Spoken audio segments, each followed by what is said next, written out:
अभी मैं युवाओं का शहर पटना के भिकना पहाड़ी में हूं और यहां पे मेरे साथ रितु जायसवाल जी हैं जो आरजेडी की नेता हैं और यहां पे छात्रों का समस्या को उठाने के लिए आई हैं। सबसे पहले सच तक न्यूज में आपका स्वागत है मैडम। बहुत बहुत धन्यवाद मनीष। अच्छा, आप यहाँ पे क्यों आई हैं? बच्चों का जिस तरीके से कल इनको अपनी ही नौकरी के लिए सरकार के द्वारा धांधली की गई और जब उन्होंने इसकी डिमांड रखी तो उन्होंने जिस तरह से पुलिस ने इन पर डंडे बरसाए हैं, लाठियां बरसाई हैं, पत्थर बरसाए हैं और गाली, अगर आप सुन लेंगे ना तो आप शर्म से आंखें नहीं उठा। मैंने वो गाली सुना है, एक बच्चे को इस प्रकार से मारा जा रहा था और उसकी माँ बहन को गाली दी जा रही थी। समस्या यह है, मैं कह देना चाहता हूँ कि अगर वो बच्चा गलत था, हाथ गोड़ तोड़ के उसको जेल में डाल देना चाहिए। उसकी माँ की क्या गलती थी, उसके पिताजी का क्या गलती था, कि उसकी बहन की क्या गलती थी कि उसको भी गाली दिया गया। इस पे आप क्या कहना चाहती हैं? मैं वही कहना चाहती हूँ, जो पुलिसिया कानून लाया गया था उसका परिणाम अब देखने को मिल रहा है। जिस तरीके जिसका कि बहिष्कार हमारी ये बिहार है, यहाँ पे तो विधायकों को भी कूट दिया जाता है विधानसभा में। यही मैं कह रही हूँ कि इसी पुलिसिया कानून के विरोध में जब हमारी पार्टी ने विधानसभा का घेराव किया था तो सड़क से सदन तक जिस तरीके से गरिमा को तार-तार किया गया था, उसमें से एक हत्या के आरोपी का प्रयास कम मुझ पर भी है, 307 का मुकदमा मेरे ऊपर भी, क्योंकि मैंने भी ये कहा था कि यह पुलिसिया कानून का परिणाम जल्दी ही लोगों को देखने को और भुगतने को मिलेगा। हमारी पार्टी ने इसको प्रमुखता से रखी। यहाँ पे लाठीचार्ज हो जाएगा तो क्या कीजिएगा? वही खाएंगे मार, क्योंकि सब यही कर रखा है इन्होंने। पत्रकारों को भी मारा गया है कल, उस पे क्या कहना चाहती? मारा गया, मुझे मारा गया था विधानसभा में, हम आपने देखा ही होगा। मैंने देखा था, वो पत्थर बरसाए गए थे, ईंटों से मारा गया था। तो ये तो इनका है। यहाँ आने से पहले मुझे पता था कि लाठियाँ चल सकती है, मार खा सकते, पर इसके डर से बैठेंगे तो नहीं। इनको लगता है ना सरकार उनकी है, नौकरी उनकी है, बहाली उनकी है, धांधली उनकी है, मगर क्रांति इन बच्चों का अधिकार है। ठीक है, ये जेपी आंदोलन की बात जो आपने की थी ना मनीष, ये जेपी आंदोलन हो करके रहेगा। अच्छा, विपक्ष के नेता जो हैं तेजस्वी यादव इन बच्चों के साथ कब आ रहे हैं? पहले भी साथ में थे लगातार, आपने देखा होगा, चाहे वो एसटीटी का कुछ। मैंने देखिए, मैं कड़वा सवाल करता हूँ, सिर्फ दो ही नेता को देखता हूँ मैं बच्चों के साथ, एक आपको, एक पप्पू यादव को। मैं जो फैक्ट है वो मैं बोलता हूँ, जो फैक्ट है। आप रहती है बच्चों के साथ, युवाओं के साथ, कहीं भी घटना घटता वहाँ जाती हैं, मैं पप्पू यादव को देखता हूँ। तीसरा बिहार में किसी नेता को नहीं देखता हूँ, ये बात सच है। पार्टी की तरफ से ही आए हैं बाबू, उनकी तरफ से ही आए हैं, पार्टी की तरफ से ही आए हैं। चाहे विधानसभा में सड़क पे मार खा रहे थे तब भी पार्टी के आह्वान पे ही थे। अभी भी मुझे कहा गया वहाँ जाने के लिए, वो 2 दिन उनको और लगेंगे पहुँचने में यहाँ पे।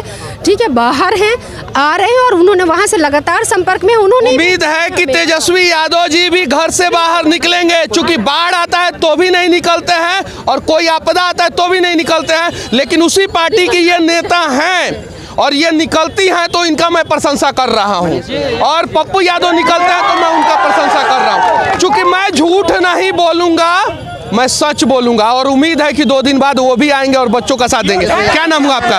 मैं जन अधिकार पार्टी से हूँ, मेरा नाम सुप्रिया खेमका है और मैं पप्पू यादव जी की तरफ से आई हूँ। कल रात में भी उन्होंने जैसे सुना कि छात्रों के साथ अन्याय हुआ है, किस तरह से निर्ममता से उन्हें मारा गया है, वो उस वक्त पटना में अवेलेबल नहीं थे, फिर भी वो आंधी की तरह दौड़ते हुए आए कि मेरे बच्चों के साथ गलत नहीं होना चाहिए, उनके भविष्य के साथ गलत नहीं होना चाहिए।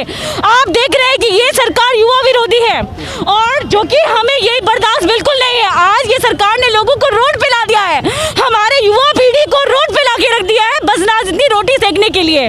कोई भी राजनीति दल के लोग जब भी नहीं आते हैं, हमारे पप्पू यादव जी आते हैं और हम जब तक ये लड़ाई लड़ेंगे, जब तक ये मेरे भाइयों को इंसाफ नहीं मिल जाता है, हम ये लड़ाई लड़ते रहेंगे। पप्पू यादव जी का साफ तौर पे कहना है कि ये युवा विरोधी सरकार है, जो कि ऐसा हम नहीं होने देंगे। इनके सुनहरा भविष्य, इन्होंने बहुत मेहनत से पढ़ाई की है, लोग दूर दूर से। विधानसभा में कब सवाल उठाया जाएगा इस पे, दीदी आप बताइए? लगातार उठा रहे, लगातार आप सदन में देखेंगे तो यही सवाल।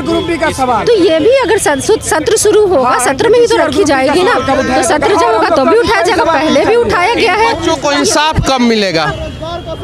ये तो सवाल मैं गलत आदमी से पूछ रहा हूँ, इसलिए कि आप सत्ता के शीर्ष सिंहासन पर नहीं बैठी हैं, लेकिन फिर भी मुझे कहीं नहीं तो कहीं उम्मीद है कि आप बच्चों के साथ उसी मजबूती के साथ खड़ी रहेंगी जिस मजबूती के साथ पहले खड़ी रहती थी। कब इंसाफ मिलेगा बच्चों को? इंसाफ मिलने तक हम इनके साथ हैं। इनके एक एक डंडे में ना एक डंडा अगर मेरे ऊपर भी बरसेगा तो उसके लिए मैं तैयार हूँ। इनके एक एक चोट में अगर एक चोट मेरे लिए होगा तो मैं उसके लिए तैयार हूँ। मैं पीछे नहीं हटने वाली हूँ। इस देश में सबसे ज्यादा शिक्षक पटना में ही रहते हैं, लेकिन कुछ शिक्षकों को छोड़ के बाकी कोई शिक्षक बच्चों के साथ नहीं आता है। हाँ, कुछ शिक्षक आते हैं बच्चों के साथ, उनको तहे दिल से धन्यवाद। जैसे खान सर हैं, विपिन सर हैं, ये लोग आते हैं, साथ देते हैं बच्चों क्या नवीन सर भी आए थे। नवीन सर शिक्षक की भी मजबूरी है। शिक्षक को धमकी दिया गया कि किसी भी तरह से आप प्रोटेस्ट में शामिल नहीं हो सकते हैं, ठीक है, लेकिन जो है शिक्षक भी सपोर्ट कर रहे हैं। शिक्षा को कब बचाया जाएगा? शिक्षक को कब बचाया जाएगा? शिक्षक भी डरे हुए हैं। सुरक्षित कौन है बिहार में? सुरक्षित पता है कौन है? सिर्फ शराब माफिया सुरक्षित है और अपराधी सुरक्षित है। अपराधी अपराध करके पूरी तरह से सुरक्षित मिला है। इस देश में छीनना पड़ेगा।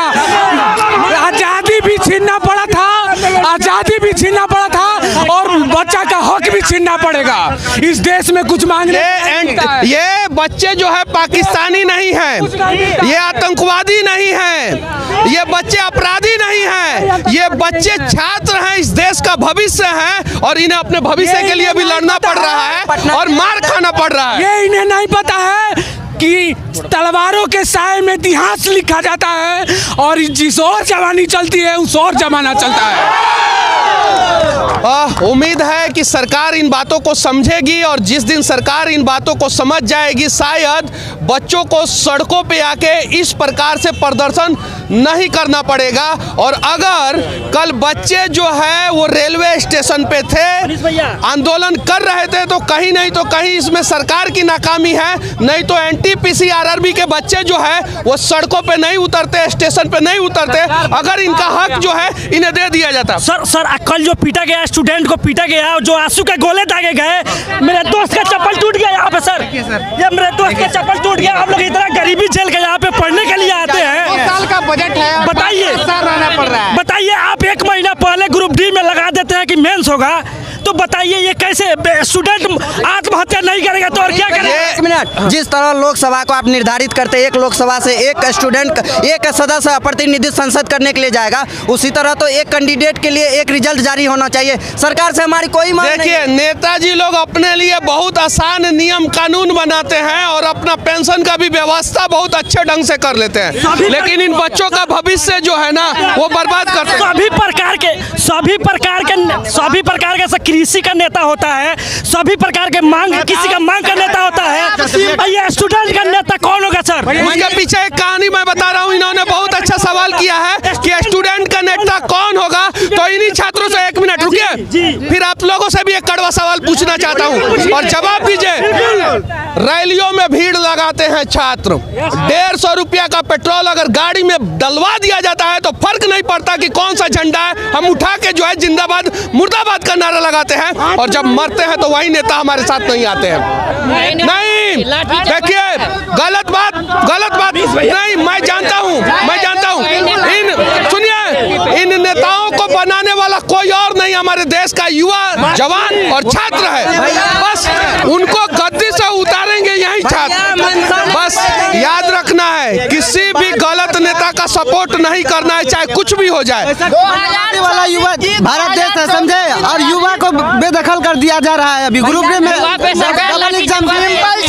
मनसा हम नहीं समझ लेते हैं। देखिए, एक गाना है, कहता है, दोस्तों इस जमाने को क्या हो गया, जिसको चाह वो भी बेवफा हो गया।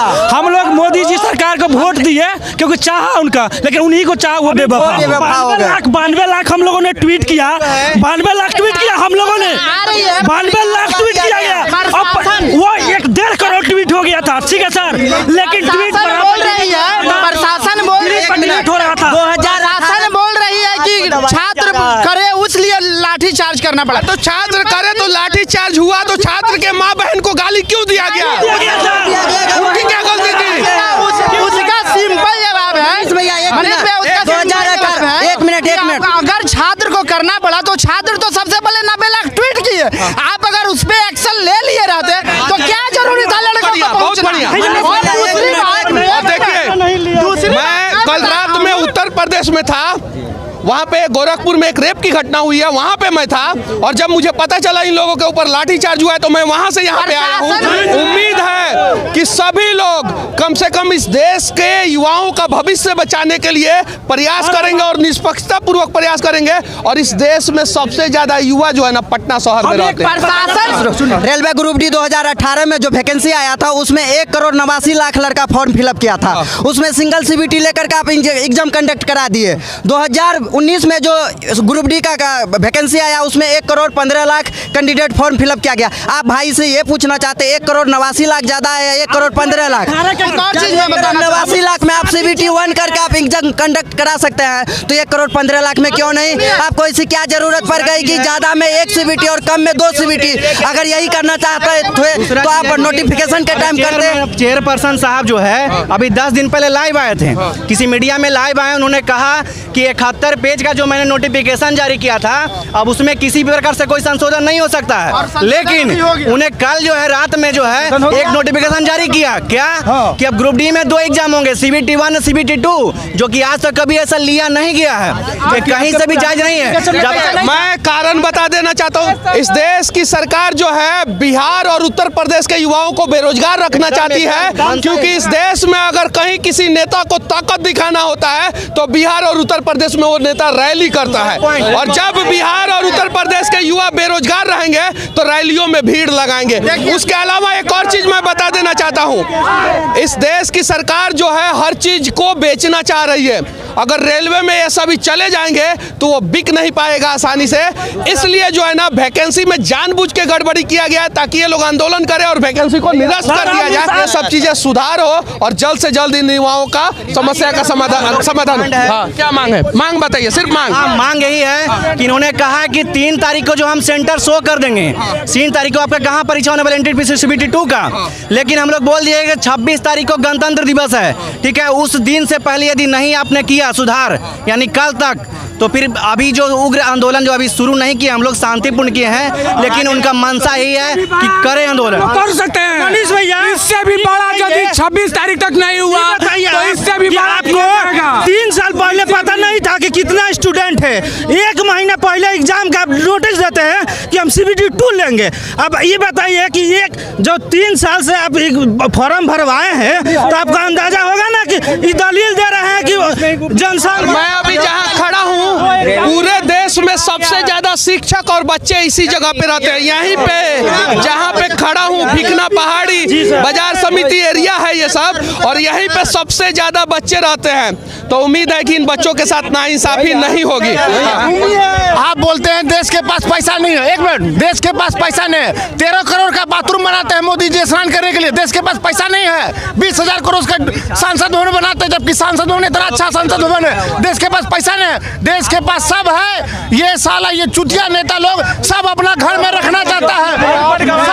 प्रधानमंत्री का गाड़ी रुक जाता है तो देश में हल्का मर जाता है। साला हम लोग का जवानी 5 साल से बर्बाद हो रहा है, इसका लिए कौन जिम्मेवार होगा? किया जाए। ये लोग जो बार बार नोटिफिकेशन का हवाला दे रहे हैं RRB, हम लोग जबकि डिजिटल प्रोटेस्ट करके इसको मांग किए। अब बताइए कि ये कैसा नोटिफिकेशन दिया गया जिसमें शिक्षक का दूर बड़े बड़े टीचर भी नहीं समझ पा रहे कि कैसा नोटिफिकेशन।